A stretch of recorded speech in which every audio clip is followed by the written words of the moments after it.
हरे राम राम राम हरे हरे, हरे कृष्ण कृष्ण कृष्ण हरे हरे, हरे राम राम राम हरे हरे, हरे कृष्ण कृष्ण कृष्ण हरे हरे, हरे राम राम राम हरे हरे, हरे कृष्ण कृष्ण कृष्ण हरे हरे। ब्रह्मानंदं परमसुखदं केवलं ज्ञानमूर्तिं द्वन्द्वातीतं गगनसदृशं तत्त्वमस्यादिलक्ष्यम् एकं नित्यं विमलं अचलं सर्वधी साक्षिभूतं भावातीतं त्रिगुणरहितं सद्गुरुं तं नमामि। नमामि सद्गुरु शान्तं सच्चिदानन्दविग्रहं पूर्णब्रह्मपरानन्दईशम् आनन्दीवल्लभं सद्गुरु सच्चिदानन्दं केवलं करुणाकरं ज्ञानयोगेश्वरं वन्दे ज्ञानदेवापनापनाम्। ओम नमो ज्ञानेश्वरा करुणाकरा दयाळा, तुमचा अनुग्रह लाधलो पावन झालो चराचरे, मी कलाकुसरी कायजनीने बोलतो वचने अतिभाविका, एका जनार्दनी तुमचा दास त्याचे आस पुरवावे। संत श्रेष्ठ श्री ज्ञानेश्वर माऊली, जगद्गुरु श्री तुकाराम महाराज, नाथ महाराज समर्थ, सर्व संतांना वंदन करतो। परमपूज्य काकांना वंदन, परमपूज्य मंदाताईंना वंदन, आदरणीय चौगुले सर, आदरणीय कुलकर्णी सर, सर्वांना वंदन करतो। आपल्या सर्वांना वंदन करून आजच्या चिंतनाला आपण प्रारंभ करतोय। काल आपण 32 नंबरच्या श्लोकावरचा विचार चालू होता। ते त्वत्तबद्धभ्यस ऐस्पस्यन्तो नानुतिष्ठन्ति मे मतं सर्वज्ञान विगूढांस्तां विद्धि नष्टान चेतसा। जे माझं मत जे आहेत ते दोषदृष्टी ठेवून अनुकरण करत नाहीत, त्या मूर्ख अविवेकी लोकांचं पतन होतं असं वर्णन केलेलं होतं। त्यावर आपण 194 आणि 195 नंबरच्या ओवीचं चिंतन पाहिलेलं होतं। काल आपण 195 नंबरची ओवी पाहिली, 194 आणि 95। ना तरी प्रकृती म्हणतो होऊनी इंद्रिया लळा देऊनी, जे माझे हे मत अव्यरुणी ओसंडती, जे सामान्यत्व लेखिती अवज्ञा करून देखिती, का हा अर्थवाद म्हणती वाचाळपणे। असे हे वाचाळ असलेले बडबडतात असं वर्णन केलेलं आहे, अर्थवाद समजतात। अर्थवाद म्हणजे अतिरंजित केलेलं वर्णन आहे, म्हणजे सगळे शास्त्राचं वर्णन हे अतिरंजित आहे, पुराणं ही अतिरंजित आहेत असं लोक ते बोलत असतात। आणि माझ्या मताला म्हणजे भगवंताच्या मताला गौण मानतात, तुच्छतेने बघतात आणि इकडं गौणता ठेवतात आणि प्रपंचामध्ये प्रधानत्व ठेवतात। प्रपंच हा त्यांच्यासाठी मुख्य असतो। असे हे इंद्रियामध्येच स्वतःला वाहून घेतलेले किंवा प्रकृतिमंत असलेली जे आहेत ते भगवंताच्या मताचं अनुकरण करत नाहीत असं वर्णन कालच्या चिंतनामध्ये आपण पाहिलेलं होतं। 194 आणि 95 नंबरच्या ओवीचा आपण विचार केलेला होता की जे आहेत की जे प्रपंचालाच मुख्य मानतात, प्रपंच करणं यातच कृत्यता मानतात, आपलं कर्तव्य तेवढंच आहे असं समजतात, ते जे आहेत ते काय करतात की भगवंताच्या मताचं अनुसरण करत नाहीत। आणि दुसरी गोष्ट, इंद्रियांच्या लालन पालन करण्यामध्ये, त्यांचा लढा पुरवण्यामध्ये आपला वेळ खर्च करत असतात असं वर्णन त्यामध्ये केलेलं आहे। आपण म्हणजे वर्णन हा वेळ खर्च करतात शब्दाचा अर्थ आपला दिवसभरातला खूप वेळ काहीतरी गप्पा मारण्यात किंवा काहीतरी मोबाईलसुद्धा घेऊन आपण बसलो तर अर्धा पाऊण तास केव्हा गेला आहे आपल्यालाच ठाऊक नसतं।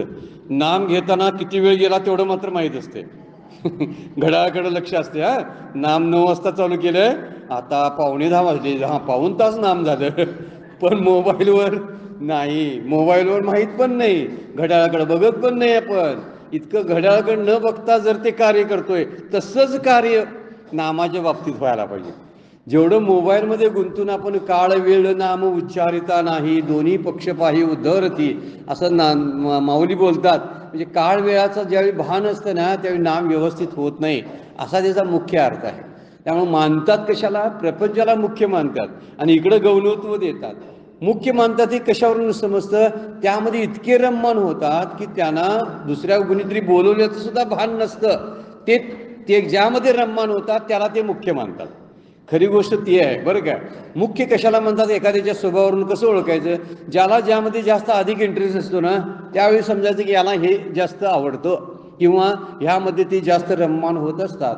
म्हणून प्रापंचिकांचा तुम्हीच तुम्हाचा विचार जेव्हा आपण प्रापंचिकांचा करतो तेव्हा ही गोष्ट प्रकर्षानं जाणवते की आपण प्रपंचाला खूप मोठं स्थान दिल्यामुळं परमार्थ गौण झालेला आहे।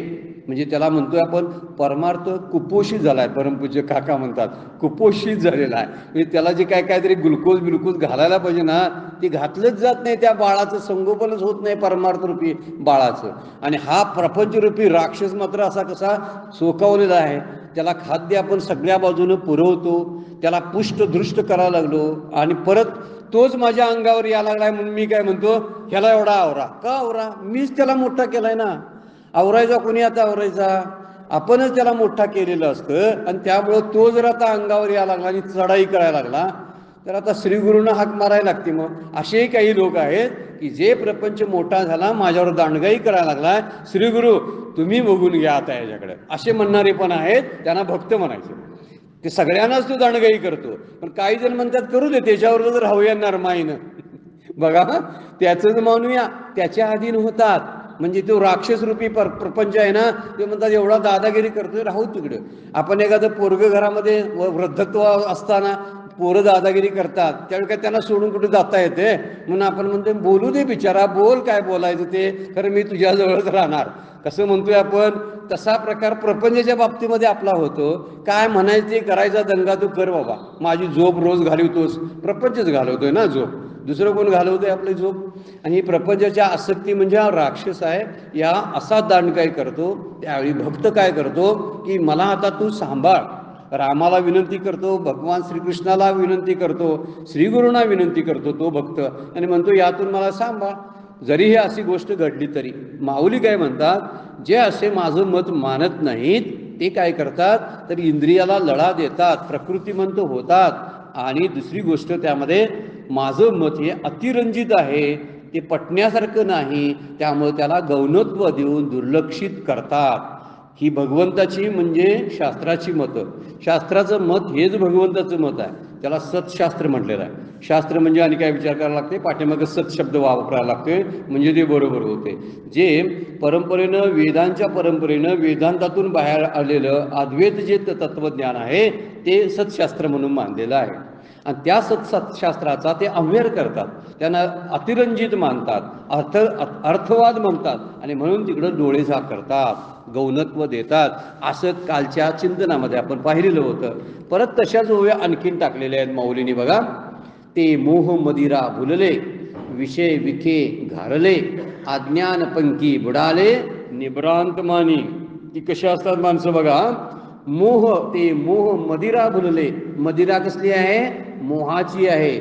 मोहरूपी दारू प्यालेत आणि धुंद झालेत. भुलले म्हणजे धुंद झाले, त्यांना भान नाही आहे. विषय विखे घारले. विषय विखे म्हणजे विष. विषाच्या विषानं त्यांच्यात रोमात ते भिनलेलं असतं. घारले शब्द वापरलाय माऊलीने. सारखं ज्ञानेश्वरी आपण जर वाचायला लागलो तर आपण त्या शब्दाशी परिचित होतो बरेच वेळा. आता घारले शब्द आपल्या मराठी डिक्शनरीमध्ये पण सापडत नाही. काही लोक, शहाणे लोक आहेत की त्यांनी बऱ्यापैकी अर्थ त्याचे चांगले केलेत, नाही तर आपल्यावर त्यांचा उपकारच आहे की ज्या लोकांनी ज्ञानेश्वरीचे अर्थ व्यवस्थित, परमपूज्य खंदारकर महाराज आहेत, परमपूज्य साखरे महाराज आहेत, परमपूज्य मामासाहेब दांडेकर आहेत, असे खूप मंडळी आहेत की ज्यांनी ते अर्थ व्यवस्थित केलेले आहेत. जरा फिरवून वेगवेगळ्या ठिकाणी अर्थ असले तरी घारले हा शब्द त्या काळातला प्राकृत शब्द आहे. कदाचित तो बोलीभाषेमध्ये वापरला जात असेल, इथं शब्द वापरला विषय विके घारले.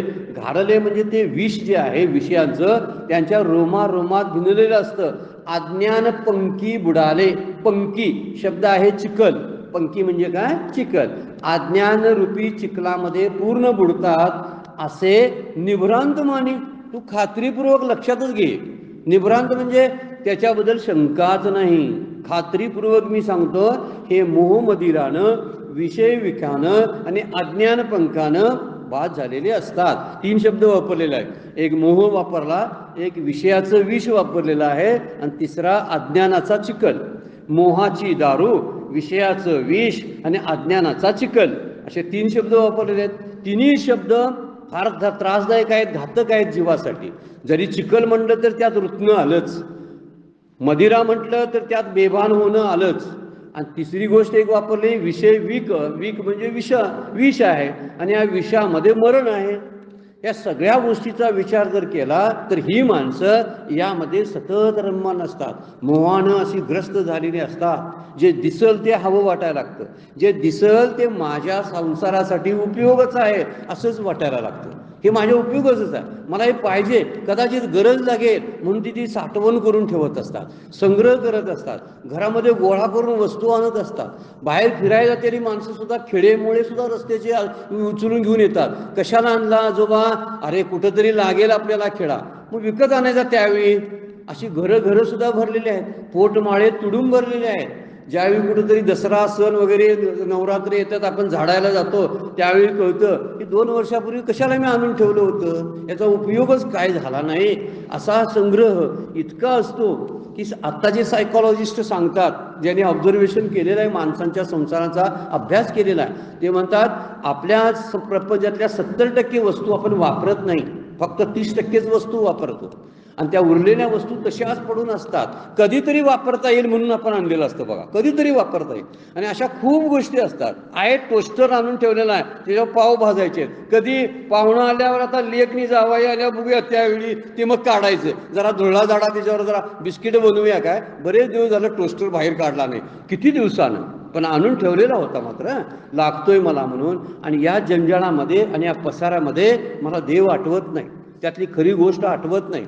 फार मोठा पसारा मी निर्माण केलेला असतो आणि हा पसारा माझ्यासाठी नंतर त्रासदायक होतो, म्हणून मोहामध्ये आपण अडकलेलो असतो असं वर्णन माऊली करतात. 196 नंबरच्या ओळीमध्ये, ते मोह मदिरा भुलले, विषय विके घारले, अज्ञानपंकी बिळाले, निभ्रांत माने. यात काही शंकाच नाही, ते अज्ञानाच्या चिखलामध्ये गुंतलेले रुतलेले असतात, बाहेर पडता येत नाही. चिखल एक अशी पद्धत आहे ज्यामध्ये एक पाय काढला की दुसरा पाय रुतून बसतो, दुसरा काढला की लगेच पुढचा पाय रुतून बसतो, असं चिखलाचं उदाहरण दिलेलं आहे.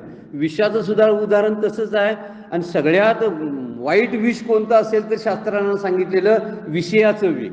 कारण जे एक विष असतं ते म्हणे एकदाच मारून रिकामं होतं, हे मारतंय रोज मारतंय आपल्याला झोपू देत नाही. बघ, हे विषयाचं विष जे असतं त्यावेळी जेव्हा अंगात भिंत रोमात घारले शब्द वापरला तर त्यासाठी वापरला आहे. आत अंगात गेलं ना तर त्या आतमध्ये ते काम करायला लागतं आणि रोज माझा प्रत्येक क्षण खराब करतं, असं त्या विषयाच्या विषयाचं वर्णन केलेलं आहे. आणि म्हणून हे भोगात संग्रहात अडकणारे जे लोक आहेत हे भगवंताच्या मताचा आदर करत नाहीत, भगवंताचं मत मानत नाहीत, कारण मोहामुळं ते समजतच नाही ना. प्रापंचिक मोह असतात आणि त्यामुळं भगवंताचा मोह कधी होतोय काय तो बघायला पाहिजे. मी आता मला मोहात पडलोय देवाच्या, त्याचं हास्य, कृष्णाचं हास्य मला आवडतं, ते सारखं पाहत बसावं, श्रीगुरूंच्या प्रतिमेकडं सारखं पाहत बसावं असं वाटतंय का आपल्याला? तसा मोह आहे का? नाही. आपला मोह आहे वस्तू संग्रहित करणं, त्याला परिग्रह शब्द शास्त्रानं वापरलेला आहे. तर धन, वस्तू, पदार्थ, यामध्ये कीर्ती, ऐश्वर, प्रतिष्ठा, या सगळ्या गोष्टी आपल्याला गुंतवून टाकत असतात. आपण तिकडे लक्ष देत नाही. खूप काहीतरी नवीन नवीन शिकावं वाटतंय, हे सगळं अज्ञानाने आणि मोहानंच वाटतंय. खूप ज्ञान मिळवावं असं वाटतं ना, त्याला कारण अज्ञान आहे. गंमतशीर वाक्य आहे पण खटकणारही आहे. कदाचित खटकणारं वाक्य आहे, नवीन संशोधन. खूप काहीतरी ज्ञान मिळवावं असं वाटतं ना, हे अज्ञानाचंच लक्षण आहे. कारण ज्ञान मुख्य आहे, ते खूप मिळवावं लागत नाही, ते एकच आहे. एक जाणल्यामुळं सगळं जाणलं असं होतंय, असं शास्त्रानं सिद्धांत जाहीर करून टाकलाय. मग मी एक जाणायचं सोडून भलतं जर जाणार लागलो ना, काही जण, आता माझी इंग्लिश मला येते, हिंदी येते, मराठी येते, या 3 भाषा तरी मला येतात. आता मी विद्यापीठामध्ये ॲडमिशन घेणार आहे, 55 वर आहे, जर्मनी शिकायला निघालो, रशियन भाषा शिकायला निघालो. कशाला शिकतोस? कशाला जाणार आहेस रशियाला? तू जर्मनीला कशाला जाणार आहेस? त्याशिवाय एखादं उपनिषद समजावून घे की, ते बरं ना. गीतेचा एक श्लोक समजावून घे, हे सगळं शिकण्यापेक्षा. आता हे झालं ते झालं, वेगवेगळ्या डिशेस किती कुठल्या प्रकारच्या केल्या जातात. मला तरी त्यात शिकवा की हो, परवा तुम्ही काहीतरी केला होता पदार्थ, तो मलाही शिकवा, मला माहिती असावा. असे किती पदार्थ शिकत जायचे, ह्यामध्ये कौशल्य दाखवत जायचं. हे कौशल्य माझं किती श्रेष्ठ आहे त्याच्याबद्दल आणि अभिमान बाळगायचा. मला अमुक भाषा येतात, मला वेगवेगळ्या प्रकारचं तंत्रज्ञानातलं ही गोष्ट मला माहिती आहे, याचा आणि परत अभिमानच वाढतो. जितकं आपल्याकडं प्रापंचिक जास्त तेवढा त्याचा अहंकार जास्त असतो. कारण खरी गोष्ट आहे, हे असलं ना एखादं पारमार्थिक, त्याचा अहंकार नसतो. पण प्रपंचिक गोष्टी ज्या असतात ना, त्या काही कला शिकणं आहेत, ती माहिती प्राप्त करणं, हेच मुख्य मानायला लागतात. याचं कारण आहे अज्ञान. अज्ञान पंखी बुडाले, म्हणजे अज्ञानामध्ये ते बुडालेले असतात, अज्ञानाच्या चिखलामध्ये. त्यामुळं कुठल्या तरी काय विद्या, काहीतरी एक विद्या, काहीतरी अशी विद्या शिकावी की ज्या विद्येमुळं दुसऱ्या विद्या शिकायची काही गरज नाही. एक नीतिशतकामधला एक श्लोक फार सुंदर आहे बघा. एशाम न विद्या न तपो न दानम न ज्ञानम शीलन न गुणो न धर्मम न मृत्युलोके भुवी भस्म भूता मनुष्य रूपेण मृगाचरंती. विवेक नीतिशतकामध्ये वर्णन केले बघा. जीवनामध्ये विद्या, तप, ज्ञानवृत्ती, चरित्र, सद्गुण, धर्म काही ज्याच्या आयुष्यामध्ये कधी त्यानं बघितलंच नाही, तो मृत्यू लोकामधला एक प्रकारचा पशुच आहे. सुंदर वर्णन केलेलं आहे. ज्यानं धर्म मानत नाही, कुठली विद्या प्राप्त केली नाही की जी मला शांतीच्या उपयोगासाठी उपयोगाला येईल, किंवा तप काय केलं नाही, तपश्चर्या कधी केली नाही, दानवृत्ती कधी अंगीकारलेली नाही, चरित्र चांगलं ठेवण्याचा प्रयत्न केलेला नाही, सद्गुण कुठले आपलेशे करण्याचा प्रयत्न केला नाही, या माणसाचं जगणं हे भारभूत आहे, जमिनीला भारभूत आहे. म्हणून हा भार जो आहे, हा भार कारण नसताना आपण वाढवलेला आहे. ही माणसं काय उपयोगाची सांगा बघू. धड यांचा उपयोग समाजाला नाही, देशाला नाही, कुटुंबाला नाही. असे लोक जे आहेत त्यांना काय म्हणलेलं आहे, एक प्रकारचे पशु आहेत की जे भारभूत झालेले आहेत. म्हणून त्याचा विचार करायला इथं म्हणतात, ऐसाम न विद्या न तपो न दानम न धर्म. काहीच नाही. अरे काय मिळवलंस? कारण ज्या गोष्टी मिळवल्यामुळं आपल्या बरोबर येतात त्या गोष्टी मिळवण्याचा माणूस प्रयत्न करत नाही. पण ज्या गोष्टी आपल्याबरोबर कदापि येणार नाहीत, मागच्या लोकांच्या बरोबर कधी आल्या नाहीत हे माहिती आहे, तरी सुद्धा त्या गोष्टी संग्रह करण्याचा प्रयत्न करतो. आपल्याबरोबर येतच नाहीत ना, मग अशा कशाला मिळवायच्या? पण येणारं काय आहे म्हणलं ना, विद्या, दान, चरित्र, सद्गुण, या सगळ्या गोष्टी आपल्याबरोबर येणार आहेत. आपण ज्या ज्या मिळवतो ना त्या सद्गुण असतात, बरोबर येतात, संस्कार करून जातात चित्तावरती. तशाच गोष्टी आहेत. कुठलीही विद्या आहे, तप आहे, दानवृत्ती आहे, चरित्र आहे, धर्म, नीतिमूल्ये आहेत. ही सगळी मूल्ये अंगीकारली आपण तर मृत्यू बरोबर, म्हणजे आपल्या शरीराबरोबर ते आपल्याबरोबर येतात. चांगले मित्र आहेत आपले, म्हणजे जे सगळे सोडून जातील पण हे सोडून जात नाहीत आपल्याला. म्हणजे असे सोडून न जाणाऱ्याच मित्रांची संगत करावी ना. आपण अशांची करतो जे मला निश्चित सोडतात. निश्चित सोडतात नव्हे, टाकून देतात, जा म्हणतात, तुझा काय उपयोग नाही, म्हणजे आपण निरुपयोगी ठरतो. त्यावेळी ते आपल्याला बाहेर घालवतात. पण ही जी आहेत विद्या, दान, तप, धर्म, सद्गुण, चरित्र, हे आपल्याला सोडून जात नाहीत. हे प्राप्त करण्याचा प्रयत्न का करत नाही आपण? काय करत नाही, कळत नाही. त्यामुळं यात कुठंतरी मर्यादा ठेवता आली पाहिजे. मोहानं किती मिळवायचं, अज्ञानामध्ये कुठल्या कुठल्या ज्ञानाचा विचार करायचा, हाय माहितीचं तंत्रज्ञानाचे ज्ञान आता आहे ना, त्याबद्दल खूप काहीतरी बोलबाला असतो, त्याच्याबद्दलचं अट्रॅक्शन सुद्धा असतं. अलीकडच्या तरुण पिढीला हे अट्रॅक्शन जास्त आहे. त्यामुळं पूर्वीसुद्धा खूप माणसं आनंदानं जगत होती, सुखानं जगत होती. त्यावेळी लाईट नव्हता, मोबाईल नव्हता, सगळं काही नव्हतं, कागदांचा शोध लागलेला नव्हता. तरीही ज्ञानेश्वर माऊलींचा कालावधी आपण पूर्वींचा जर किंवा आचार्यांचा कालावधी जर पाहिला तर त्यामध्ये काय होतं, पण आमच्यापेक्षा ती सुखी होती.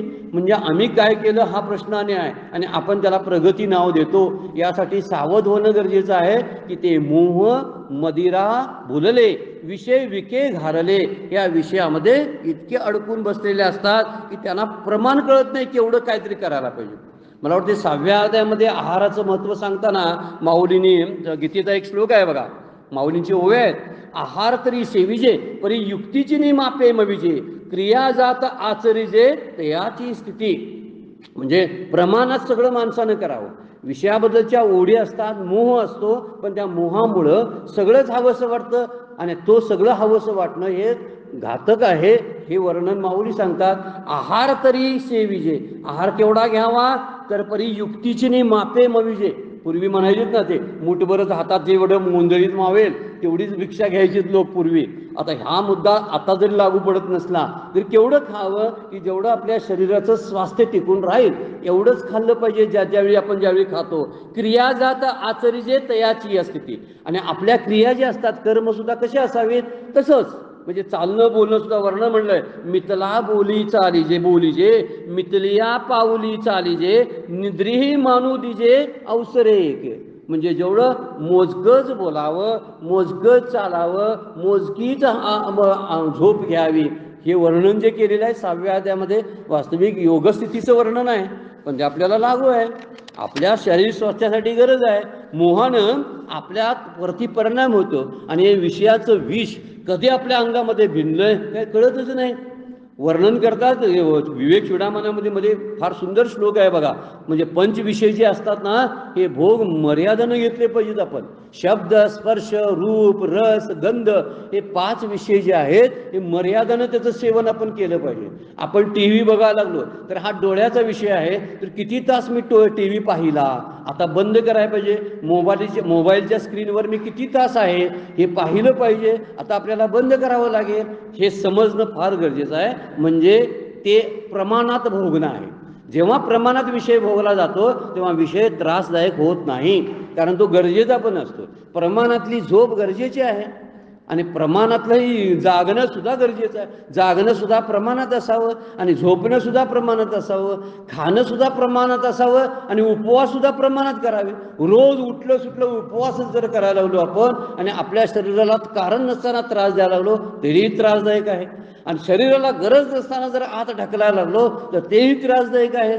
आपल्याला पोट भरलेल्याचा अनुभव आला तरच आपण म्हणतोय मी जेवलो. हा चुकीच्या समजामध्ये आपण जगत असतोय बरं का. पोट गच्च भरलं म्हणजेच मग मी जेवलो असं वाटत असतं, पण बरेच वेळा भूक शांत झाली याला जेवणं म्हणतात.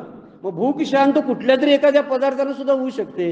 अगदीच काय अगदीच याच्यातली लोक आहेत बघा, तामिळनाडू किंवा आपली इकडे कोकणातली सुद्धा लोक आहेत, अगदी थाटीवर ताट भरून भात खातात बघा.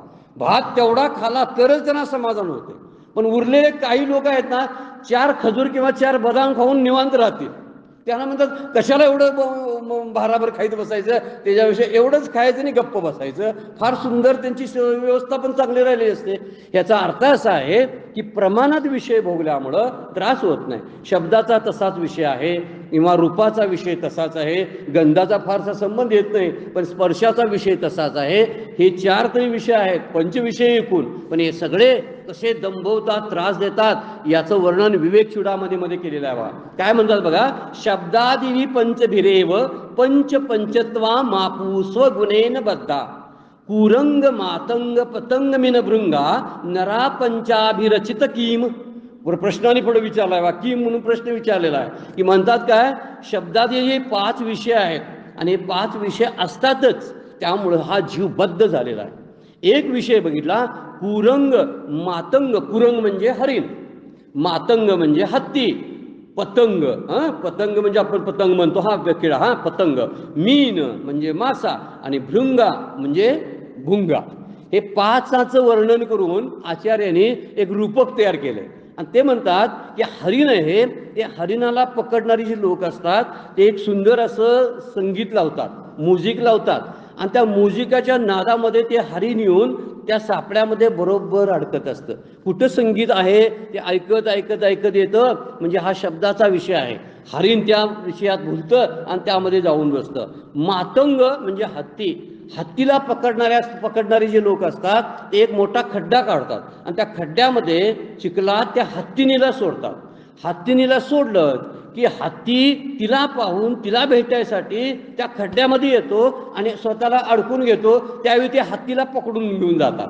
म्हणजे त्या ठिकाणी स्पर्शाच्या नादानं हत्तीनीच्या तो त्यामध्ये अडकला. तिसरा आहे पतंग. हे रूप विषयाबद्दल सांगितलंय बघा. पतंग गिरट्या घालत असतो. आता पुढची ओवी आपल्याला आलेली आहे. तो पतंग त्या दिव्याभोवती गिरट्या घालत असतो. अचूक मरण माऊलीनी शब्द वापरलेला आहे. त्या नादामध्ये ते अग्नीत स्वाहा होतोय स्वतः, त्याच्याभोवती फिरून फिरून ते आवडते ना म्हणून पतंग त्यामध्ये. आणि मीन, मीन म्हणजे मासा, ह्याला रसाचा विषय आहे. हा रस विषय अडकतो त्यामुळे गळ टाकलेला असतो मासा पकडण्यासाठी. तो गळाचा जो गांडूळ असतो गळाला अडकून ठेवलेला तो गांडूळ खावा म्हणून तो मासा तिथं जातो आणि गळात स्वतःचा गळा अडकून बसतो. आणि शेवटचा म्हणलंय भुंगा जो आहे तो फुलांचा जो वास आहे, सुगंध आहे, त्या सुगंधासाठी लांबून येतो आणि त्या पाकळ्यामध्ये स्वतःला अडकून घेतो. बाहेर पडायचं नावच घेत नाही, तिथंच पडून राहतो. त्याची शक्ती असते बाहेर पडायची, पण त्याला पडावंसं वाटत नाही. हे पाचही जण, पाचही प्राणी आणि कीटकांचं वर्णन आचार्य करतात. ह्या पाचही प्राण्यांच्याकडे एक एक विषय आहे फक्त. हरणाकडं फक्त शब्द विषय आहे, हत्तीकडं स्पर्श विषय आहे, पतंगाकडं रूप विषय आहे, किंवा आपल्या कोण मीन म्हणजे माशाकडे रस विषय आहे, आणि भुंग्याकडं गंध विषय आहे. एक एकच आहे. परंतु या नरा पंचाभिरिचेत किम, अरे या नर म्हणजे आपल्या पुरुष लोकांना माणसाकडं पाचही विषयाचं सेवन करतोय, त्याची वाट काय लागली असेल केवढी बघा. एका विषयानं जर एवढी एवढी वाट लागली त्यांची, किती नुकसान झालं. पतनात गेले ते.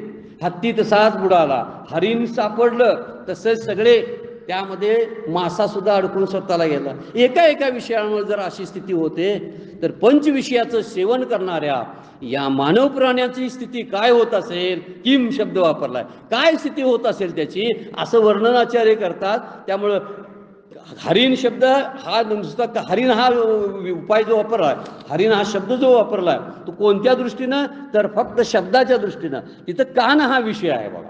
शब्दाचं जो इंद्रिय आहे ना, ज्ञानेंद्रिय, ते कान आहे. हत्तीचा आता जो स्पर्श विषयाला जातो ते त्वचा हे त्याचं इंद्रिय आहे. तिसरा पतंग हे त्याचं काय आहे, डोळे हे त्याचं इंद्रिय आहे, कारण तो रूपाला बोलतो. आणि मासा त्याचं जीव हा म्हणजे जीभ हे इंद्रिय आहे, म्हणजे त्याचं रूपक तयार करून ठेवलेलं आहे, त्यामुळं ते अडतात. आणि भ्रमर म्हणजे नाक, घ्राणेंद्रिय, त्यामध्ये म्हणजे हे पंच ज्ञानेंद्रिय जे असतात ही पंच विषयांचं सेवन करत असतात. किती सेवन करतात हे जीवानं जरासं लक्ष दिलं, सावधपणाने त्याकडे पाहत राहिलं तर कळायला लागेल. आणि मग ते विषयाचं विकित शब्द वापरलाय तो आत घुसणार नाही. म्हणून मनुष्याला हे पाचही विषय त्रास देतात. माऊली म्हणतात हे जे लोक आहेत जे माझं मत मानत नाहीत, ते मोहरूपी मदिरा भुलले, विषय विखे घारले, अज्ञानपंखी बुडाले, निभ्रांत मानी. त्यांचं जे पतन आहे ते कोणीच थांबवू शकत नाही. निभ्रांत म्हणजे खात्रीपूर्वक सांगतो. 197 नंबरची ओवी बघा, सगळे दृष्टांतच दिले जातात. दृष्टांत सुद्धा फार मजेशीर असतात ज्ञानेश्वरीतले, अतिशय मजेशीर दृष्टांत बघा. देखे शवाच्या हाती दिदले, जैसे रत्न का वाया गेले, नातरी जातंदा पाहले प्रमाण नव्हे. दोन दृष्टांत दिले आहेत बघा. एक शवाचा म्हणजे प्रेताचा दृष्टांत दिलाय, आणि एक जात्यंगाचा म्हणजे अंध असणाऱ्याचा एक दृष्टांत दिलेला आहे. आणि त्या दोन्ही दृष्टांतावरून पटवून देण्याचा प्रयत्न केलेला आहे. त्यामुळे पुढचे 197 नंबर आणि 198 नंबर दोन्ही दृष्टांताचे ओवे आहेत. पुढचा दृष्टांत बघा. का चंद्राचा उदय जैसा, उपयोगान वचे वायसा, मूर्खा विवेक व हा तैसा रुचेल ना. मूर्खाला कुठला विवेक कळेल, जसा चंद्राला, वैसा म्हणजे चंद्राचं जे प्रकाश आहे, वैसा म्हणजे कावळा. कावळ्याला चंद्रप्रकाशाचा उपयोग काय आहे, जात्यंदाला काय करणार आहे, सूर्याचा उदय आणि अस्त काय करणार आहे, किंवा एखाद्या प्रेताच्या हाती अमूल्य असं जरी रत्न दिलं तर त्याला त्याचा काय उपयोग आहे. तसं या मोहरूपामध्ये जे मुडलेले लोक आहेत यांना काय सांगून भगवंताचं मत उपयोग आहे, यांना शास्त्र काय उपयोगच आहे, एवढं पटवून देण्यासाठी माऊली केवढं ओव्या टाकतात बघा. एवढासा श्लोक आहे, त्या श्लोकाची माहिती देण्यासाठी एवढ्या ओव्या आहेत. श्लोकातलं काहीच नाही आहे बरं का, श्लोकातला शब्द काही नाही आहे. ते म्हणतात माझ्या मताला जे मानत नाहीत, दोष दृष्टीने पाहतात, त्यांचं पतन होतं, एवढा श्लोकाचा अर्थ आहे. पण आता वर्णन करताना माऊली मात्र किती विस्तृत पदाने करतात बघा. ते म्हणतात देखे शवाच्या हाती दिले, प्रेताच्या हातात घातलेल्या रत्नालंकाराचा काहीच उपयोग नसतो. जैसे रत्न का वाया गेले, ना तरी जात्यंदा पाहले प्रमाण नव्हे, किंवा जन्मांदाला दिवस उगवल्याचा काहीच पुरावा देता येत नाही. दिवस उगवला का नाही त्याला काय विचारण्याचा अर्थ आहे. तसं जो वरचा आहे, जसं शिव आहे, प्रेत आहे, त्या प्रेताच्या हातामध्ये जरी रत्नालंकार जरी दिले तर त्याला त्याचा उपयोग होत नाही. पुढचा चंद्राचा उदय जैसा, ज्याप्रमाणे चंद्रोदय कावळ्याला काहीच उपयोगाला येत नाही. चंद्राचा उदय जैसा उपयोगानं वचे वायसा, वायसा म्हणजे कावळ्याला उपयोगाला येत नाही. तसं जे अज्ञानी आणि मूर्ख आहेत त्यांना शाश्वत अशाश्वत, नित्य अनित्य या संबंधी काहीच कधीच आवडत नाही. मूर्खा विवेकू हा तैसा रुचेल ना, त्यांना आवडतच नाही. कुठलाच विवेक आवडत नाही, नित्य अनित्य नाही, सारासार विचार कुठला करत नाहीत. आणि यामुळं होतं काय की त्यांच्या पुढे ही सगळी मतशास्त्राची जरी मांडली तर वाया जातात ना, काही उपयोग नाही. त्यामुळे या 197 आणि 98 नंबरच्या ओळीमध्ये फार सुंदर असं दृष्टांत दिलेले आहे. आणि हे ऑब्झर्वेशन बघायचं हां माऊलींचं. माऊली निसर्गाकडे बघताना कुठल्या कुठल्या दृष्टीनं बघतात. आपल्याला माहीत पण नसते की चंद्राचा प्रकाश कावळ्याला आवडत नाही, आपल्याला माहीत नसते, ते त्यांचं चाललं असते. पण माऊलींना माहिती आहे बघा, हे उदाहरण किती सुंदर दिलेलं आहे. किंवा जात्यंध जे असतात, जात्यंध शब्दाचा अर्थ आहे आंधळे नुसते नव्हे बरं का, जन्मता आंधळे. काही खोचक शब्द आहे बघायचा. जन्मता आंधळे, जन्मता आंधळे म्हणजे पूर्व कर्मच त्यांचं बाद इतकं आहे की त्यामुळे त्यांना हे शास्त्र पटतच नाही. हे जात्यंध शब्दासाठी खोचक शब्द वापरलेला आहे. अति खोल जावं ना त्या शब्दाचा विचार करावा आपण, खोल चिंतन त्याचं ज्ञानेश्वरीचं होतं. आपण त्या वर ज्ञानेश्वरी वाचल्यामुळे त्याचा फायदा होत नाही. खोलात जाऊन जर विचार करायला लागतो तसा अगदीच मूळचाच बाद आहे, त्याला काय सांगून उपयोग आहे. तसं जात्यंध शब्द त्यासाठी वापरलेला आहे. कावळ्याचा सुद्धा दृष्टांत त्यासाठी दिलेला आहे. जिथं जे उपयोगाचं नाही तिथं काय उपयोग आहे, जिथं उपयोगाचं आहे तिथंच द्यावं. साधं वर्णन केलेलं आहे. ज्यांना शास्त्र आवडतंय त्यांनाच सांगावं ना. जे ऐकत नाही त्यांना ओढून नाही आम्ही जरा त्यांना काय लागणार मार्गाला लावणार आहोत असं काही जण लोक म्हणतात. काय मार्गाला लागणार आहे, त्यांचे काय पूर्व आणि प्रकृतीप्रमाणे काय त्यांचे आणि 3 गुण कुठले त्यांचे वर आहेत कुणाला माहिती. काका म्हणतात ते माणूस वागणार कसा, त्याचा गुण असेल तसा वागणार, नाहीतर वागेल तरी कसा. परंतु काकांचं वाक्य आहे, जो गुण ज्याचा वर असतो तसाच तो वागणार आहे. मग त्याला ओढून आणून देऊन काय ज्ञानेश्वरी शिकवून चालणार आहे नाही. ज्यांना खरी आवड आहे, खरी ओढ आहे, ती शिकल्याशिवाय राहतच नाही, ती शिकतच. म्हणून जिथं उपयोगाला जातं तिथंच द्यावं. जमीन सुपीक आहे ना तिथंच बी टाकून रिकामं व्हावं. पण बऱ्याच वेळा असं होतं, ओढून ताणून दिलेलं मार्गदर्शन, केलेलं मार्गदर्शन किंवा अनुग्रह जे असतात ते वाया जातात. नुसते वाया जात नाहीत, श्रीगुरूंना सुद्धा ते त्रासदायक ठरत असतात. अशी माणसं फार विचारपूर्वक गोष्ट आहे. नको त्या गोष्टी नको त्या ठिकाणी दिल्या ना, अधिकार नसताना वाट लावून टाकतात त्याची. म्हणून विचारपूर्वक द्यावं लागतं. विचारपूर्वक, वेळ लागे नका, 4 चक्र आपल्याकडे मारे नका.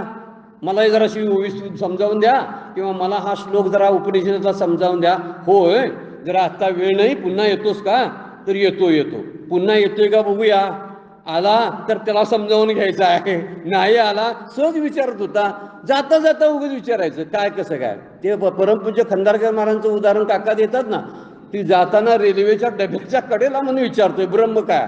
आता ब्रह्म कायच्या डोक्यात मारायला पाहिजे म्हटलं काहीतरी, कुठे विचारतोस काय करतोस. आणि ह्याला काही गरज नसती ना, कुठलं ब्रह्म नाही कुठलं काय, ह्याला काय येते बघायसाठी किंवा ह्यांच्यापेक्षा दुसरा श्रेष्ठ कसा आहे हे सांगायसाठी काहीतरी ते बोलत असतात. ह्यांना काय सांगण्याचा अर्थ नाही. त्याच्यापेक्षा म्हणजे मला काय येत नाही, तुलाच काय माहिती असेल तर सांग मला. ह्यांच्याकडे उपयोगच नसतो देऊन. म्हणून हे जात्यंध आहेत किंवा हे चंद्रप्रकाशाला हे झालेले करणारे कावळे आहेत. ते काय उपयोग आहे यांच्यापुढे. माऊली बोलतात ते बरोबर आहे, यांना सांगूच नाही काय. सांगावं कुठं, जिथं सांगायला पाहिजे तिथं मात्र पळून सांगावं, त्यांचा पाठलाग करून सांगावं. दिसतात ती माणसं. ज्यावेळी शास्त्राचा अभ्यास आपण बऱ्यापैकी खोलात जाऊन कळायला लागतो ना, ही माणसं समोरची त्यांच्या चेहऱ्यावरून दिसायला लागतात. यांना गरज आहे त्याची आणि हे पिकायला आलेलं फळ आहे, याच्यावरच प्रयोग करावे लागतील आता असं समजतंय आपल्याला. ते अधिक शास्त्राच्या अभ्यासानंतर समजतं आणि ज्ञानेश्वरीच्या अभ्यासानंतर तरी भरपूर समजतं मात्र निश्चित. कारण हा ज्ञानेश्वरी ग्रंथ सायकॉलॉजीवर आधारित आहे, सायकॉलॉजी पकडलेली आहे. माणसाचे जे मनाची ज्या चलबिचल आहेत ना त्या सगळ्या पकडल्या जातात ज्ञानेश्वर माऊलीने. आणि मग त्यावरती ओव्या आणि शास्त्र व्यवस्थित विस्तारित पद्धतीने त्यांनी लिहिलेलं आहे. असो तर ज्यांच्याकडे उपयोगाचं आहे, जिथं सुपीक असं जमीन आहे त्या सुपीक जमिनीवरतीच बियांचं रोपण करावं, म्हणजे ते खरंच आपल्या समोरच उगवलेलं आपल्याला दिसायला लागेल. म्हणून माऊलींची गोळी पहिल्या अध्यायामध्ये आपण खूप वेळ चिंतन केलेली होती. काकासुद्धा खूप वेळा याच्यावरती बोलतात. ऐसेनी गंभीरपणे स्थिरावलेनी अंतकरणे आथिला तोची जाणे मानू ये. अधिकाराचं वर्णन करताना अर्जुनाच्या पाठी जे बैसण्या योग्य होती अशी जी उभी आहे तिथलीच उभी आहे. ऐसेनी गंभीरपणे स्थिरावलेनी अंतकरणे हा शब्द त्याचा फार महत्वाचा आहे. गंभीर झालाय काय परमार्थाबद्दल, गंभीर असायला पाहिजे. असला उतावळा परमार्थ काय कामाचं सांगा बघू. नाम घेतो, उड्या मारत पळत पळत पळत कुठंतरी म्हणतोय माझं नाम झालं, हे झालं म्हणतो, तरारा जाऊन कुठंतरी तीर्थयात्रा करून येतो, दर्शन झालं नाही म्हणतोय. आम्हाला दर्शन नसते, आम्ही कळसाच घेतोय, मग जातोच कशाला एवढ्या लांब, जाऊन आत नाही ये ना दर्शन. उतावळा परमार्थ काय उपयोगाचा नसतो. काहीतरी करायचं म्हणून गडबड खडबड खडबड काहीतरी करत असतात. यांना परमपूज्य काका म्हणतात बागडणं म्हणतात. नुसतं बागडायचं. लोकांना दिसावं आपण परमार्थ करतोय, कळावं, लोकांनी मला म्हणावं हा पारमार्थिक आहे, असं सारखं काहीतरी करत बसायचं, लोकांच्या पुढं पुढं पुढं पुढं पुढं करायचं. आणि त्यामुळं वास्तविक परमार्थाला फाटाच असतो. आणि अशांच्या ठिकाणी जाऊन जर आपण परमार्थ शिकवायला लागलो किंवा शिकायला लागलो तरी सुद्धा त्रास आहे. दोन्ही ठिकाणी त्रास आहे. अशी गंभीर पाहिजेत आणि गंभीरपणाने परमार्थ सांगणारे आणि परमार्थ ऐकणारे सुद्धा गंभीर असायला पाहिजेत. त्यांचं अंतःकरण स्थिर झालेलं पाहिजे. सगळा खळबळ अंतःकरणात असेल ना, सतत विक्षेप आहेत, गढूळता आहे, मल आहे, अंतःकरण स्थिर नाही, अशांना सांगून वर होते, पृष्ठभागावरती राहतं आणि उडून जातं ते. अशांना परमार्थ सांगण्याचा अर्थ नाही. म्हणून म्हटलेलं आहे ऐसेनी गंभीरपणे स्थिरावलेनी अंतःकरणे आतीला तोची जाणे. तोच काहीतरी मिळवू शकतो मानू ये, आम्ही त्याला मानतो. माऊली काय म्हणतात बघा, त्यांनी अर्जुनाचं वर्णन करताना सांगितलंय अर्जुनाला निमित्त केले बरं काय, आणि आमच्याच वाईट सवयी सगळ्या सांगायला चालू केल्यात माऊलीने. सगळ्या ज्या खुडे आहेत ना अर्जुनाच्या अंगावर घातलेत वास्तविक. अर्जुन तसा एवढा नव्हता, त्याच्या पण आम्हाला सांगायला येत ते आमचं बघितलेलं आहे. म्हणून ऐशे नाही गंभीरपणे स्थिरावलेने अंतःकरणे जो असतो त्याला. कारण ही गोष्ट जी आहे ना पारमार्थिक अत्यंत नाजूक असते हो. उगीच जाऊन चव्हाट्यावर बोलण्यासारखे नसतात. एखादा चव्हाट्यावर जो नाम घेऊन मोठ्यानं बोलत असतो ना, तो गुरूंचा अपमान करतो, नामाचा अपमान करतो आणि शेवटी परिणामी स्वतःचा अपमान करून घेतो. अर्थ काय आहे त्याला सांगा ना. नाम इतकं सोपं आहे काय, सहज आहे काय, सगळा भाजीपाला आहे काय. संतच म्हणतात का देव हा भाजीपाला नाही रे, आता हे भाजीपाला नाहीच, म्हणून त्याचा चव्हाट्यावरती त्याच्यावर चर्चा होत नाही. गंभीरपणाने चर्चा व्हायला पाहिजे. अजूनही काही संप्रदाय असे आहेत बघा, आपण जर चुकून गेलो ना तिथं ते बोलायचं बंद करतात. ते म्हणतात आमचं गुप्त आहे, ते आम्ही गुप्तपणाने बोलत असतो. एक वारकरी संप्रदाय एखादी मोकळेपणाने सगळं सांगत असतो. वारकरी संप्रदायामध्ये कुठं गुप्तता ठेवली नाही, ज्ञानेश्वर माऊलींनी ठेवली नाही. ठेवली असती तर ही गीता समजलीच नसते, किंवा आम्हाला ही गीता समजलीच नसते. मग गीता समजावून देणारे कुठे भेटायचे असा प्रश्न पडला असता. नाही, आपल्याला आचार्यांची सुद्धा गीता समजली नसते. आचार्य भाष्य काय समजेल सांगा बघू. आणि हे म्हणतात मी आचार्य भाष्यावरच भाष्य केले.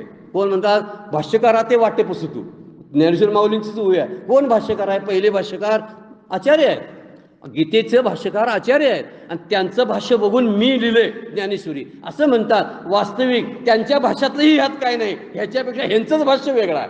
ज्ञानेश्वरी वाचायला लागलं की समजायला लागतं आचार्य भाष्यांच्या पलीकडे माऊली गेले. त्यांना कमी लेखलं नाही बरं का. आचार्यांनी त्यांच्या पद्धतीनं भाष्य त्या काळात केलं, पण माऊलींनी जे भाष्य केलं ते त्याच्या पलीकडचं आहे. असो तरी हा जो प्रकार आहे इतकं एकांती नाजूक कारभार हे माऊलींचे समर्थांची उवीच आहे. ते असावे खबरदार, त्याच्या कोटीगणी विचार परमार्थ ग्रंथी. परमार्थ ग्रंथामध्ये केवढा एकदम नाजूक विचार आहे.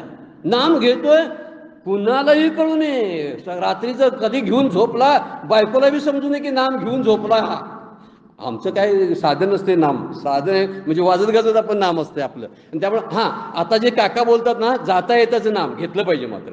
आणि एक बैठकीचं नाम आहे ना ते गुप्तपणाने असलं पाहिजे. बैठकीचं नाम जे आहे ते कुणाला त्याचं काही त्याचं सांगण्यासारखं काही नसतं. शांतपणे घ्यावं, चिंतन करावं, साधना करावी, ध्यान करावं, हे मात्र गुप्तपणाने करावं. आणि त्याचवेळी म्हणून इथं विचार केलेला आहे की अशा लोकांना मात्र या गुप्ततेचं काही नव्हतं. त्याला सवंग परमार्थ, माऊलींचा एक शब्द आहे सवंग परमार्थ म्हणतात. उतावळपणाने काहीतरी करा, बोलायचं पण उतावळपणाने. पाठांतर, त्या पाठांतराची जी वाक्य सगळी शास्त्रातली पाठांतरच पाठांतर, आणि फडाडा म्हणून समोरच्याला दाखवायचे. हे काय चाललंय ते विचारतोय, काय चाललंय तुमचे, तर ते काय चाललंय नाही ते तिथलंच मी सांगतोय. ते पण तिथलं सांगताय पण ह्याचा अर्थ तरी स्पष्ट करून सांगा ना. हे मला जगायला कुठं उपयोगाचं आहे एवढं सांगा पहिल्यांदा. मला हे जगायसाठी कुठं उपयोगाला पडतं ना, माझं डोकं सारखं फिरल्यासारखं होते, ते शांत करण्याचं काय आहे का त्यात, तर ते बघायला पाहिजे. तर मगापासून काय सांगायला नाही. मग उलट डोकं माझं शांत व्हावं म्हणून मी इथं आलतो, अधिक फिरलं ह्या विचारसागरच्या व्याख्येने माझं. मी विचारसागरला नाव ठेवत नाही बरं का. व्याख्या पाठांतर करून देऊन आणि भरवून काही फरक पडत नाही. आत खोलात जायला पाहिजे, त्याचं असं मर्म उलगडायला पाहिजे. असं उलगडलं ना की बघा हे असं आहे, बघा प्रकट गुहे बोले विश्व ब्रह्मच ठेले, राम जनार्दने. माऊलींच्या बद्दल बोलतात प्रकट गुह्य बोले. असं बनलेलं होतं ती घडी त्यांनी विस्कटली आणि लोकांसमोर मांडून ठेवलेली आहे. घ्या पाहिजे तेवढं. हे सांगता आलं पाहिजे ना, किंवा लिहिता आलं पाहिजे ना. हा सगळा जो जबाबदारीचा परमार्थ आहे, ह्या लोकांना सांगून का उपयोग आहे? जे इथं भगवद्गीतेमध्ये सांगितलं, हे लोक उतावळ्या वृत्तीचे असतात, त्यांना सांगूच नाही. मग नाही झाली काय, आपण काय मक्तेदारी घेतली नाही 10-12 जणांना मुक्त करण्याची. माझी मक्तेदारी फक्त माझ्याबद्दल आहे. मी मुक्त व्हायचं ही माझी जबाबदारी आहे. जबाबदारीचा परमार्थ काय म्हणतात बा? जबाबदारीचा परमार्थ म्हणजे काय? मी मुक्त होणं. आता जाता जाता माझ्या ऐकण्यानं, माझ्या लिखाण वाचून कोणतरी म्हटलं, समजा एखाद्या ग्रंथाचं लिखाण वाचून कोण होत असेल, होऊ दे ना, त्याच्याशी काय माझं घेणं नाही. त्याच्यासाठी टाकत जावं, ज्याला जे पाहिजे ते घेत राहतात. परमपूज्य मध्वाचार्य म्हणतात बघा, मी दाणे घातले होते कबुतरासाठी, मग कबूतर खायला आल्या तोवर 4-5 कावळे पण आले, खा जा. मी आता टाकले होते, मला कबुतराला घालायचं आहे, मला कुणाला द्यायचं आहे? कबुतरांना घालायचा. कावळे पण खातात, खा रे बाबा, तू बी उद्धार करून घेणार असा तर घे जा तुझा. सांगायचा मुद्दा हा आहे, सांगत राहावं, बरोबर आहे. पण जे जे अधिकारी जे आहेत, त्या अधिकारी पुरुषांनी सुद्धा हा विचार करायला पाहिजे की ज्यांना आपण द्यायला लागलोय ती त्यांची पात्रता बघून तिथं ते दिलं पाहिजे. तर भयंकर असं खोल शास्त्र आहे, अवघड पण आहे. ती सामान्य माणसांना कळेल इतक्या खाली आपल्याला यायची तयारी असावी लागते. आपण जर तितक्या खाली उतरायला लागलो तरच ते त्यांच्यापर्यंत समजतं. ही दया फक्त संतांच्याकडे आहे बरं का. किती सोप्या भाषेमधल्या अभंग आहेत बघा, दासबोध किती सोप्या भाषेमधल्या ओव्या किती आहेत बघा, उलगडून सांगितलं. आत्मारामध्ये केवढा गहन विषय आहे, पण किती सोपा करून सांगितलाय हो, किती सोपा. सगळी वेदांत शास्त्र त्या आत्माराम ग्रंथामध्ये समर्थाने आणलेलं आहे. किती अवघड आहे. तसंच सगळं वेदांत अमृतानुभव मध्ये माऊलीने आणलेलं आहे. माऊली कधी त्याच्याबद्दल फारसं बोलत नाहीत बरं का. अमृतानुभवबद्दल लक्षात घ्या, ज्ञानेश्वरीबद्दल बोलतात, कारण ज्ञानेश्वरी सर्वसामान्यांसाठी आहे. अमृतानुभव हा सिलेक्टिव्ह लोकांसाठी आहे. त्याला काय म्हणतात? मास आणि क्लास, काकांचा शब्द आहे, मासचा परमार्थ आणि क्लासचा परमार्थ. अमृतानुभव नंतर आत्माराम हे क्लासचा परमार्थ आहे, किंवा उपनिषद क्लासचा परमार्थ आहे. याचा अर्थ क्लासचा म्हणून ज्ञानेश्वरी ते नाही का आहे.